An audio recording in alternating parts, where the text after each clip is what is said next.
Ang Pasko ay panahon ng pagbibigayan. Pinatunayan ito ng ilang tao na nagmistulang Santa Claus sa pagtupad ng Christmas wish list ng ilang persons deprived of liberty o PDL sa Pasay City Jail.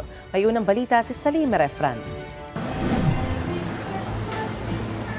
Literal na abot kamay ng mga pangarap ang mga nakasabit na ito sa entrada ng Pasay City Jail male dormitory.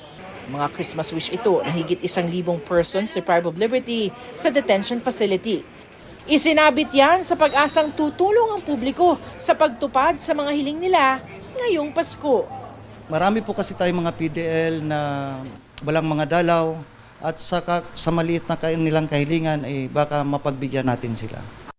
Ang mga nakasabit na hiling, ipinost ng law student na si Chrissy Digia.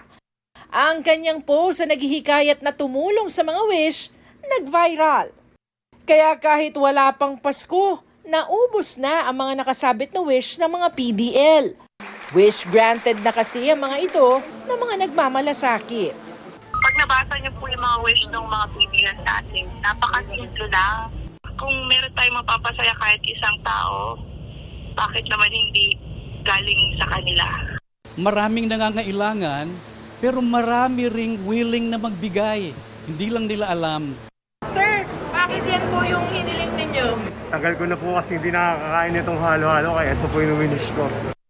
Maliit man para sa iba, malaking bagay na yan para sa mga nakapiit. Lalo't nagsisiksikan ang higit 1,000 PDL sa kulungang panal lang sana sa mahigit 100 tao.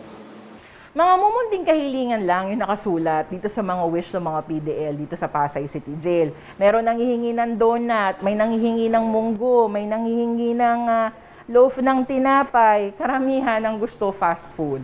Yung mga ganitong bagay, kayang-kaya nating ibigay para naman mapasaya ang kanilang mga Pasko. Pero dahil ubos na yung mga wish dito sa Pasay City Jail, pwedeng-pwede natin yang gawin doon sa iba namang mga kulungan sa ating bansa.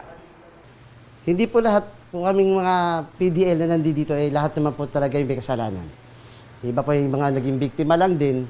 Lahat karamihan sa amin ay nagbabago. Ito ang unang balita sa Salima Refran para sa GMA Integrated News. Mga kapuso, para una ka sa mga balita, mag-subscribe sa GMA Integrated News sa YouTube. Sa mga kapuso abroad, subaybayan niyo po kami sa GMA Pinoy TV at sa www.gmanews.tv.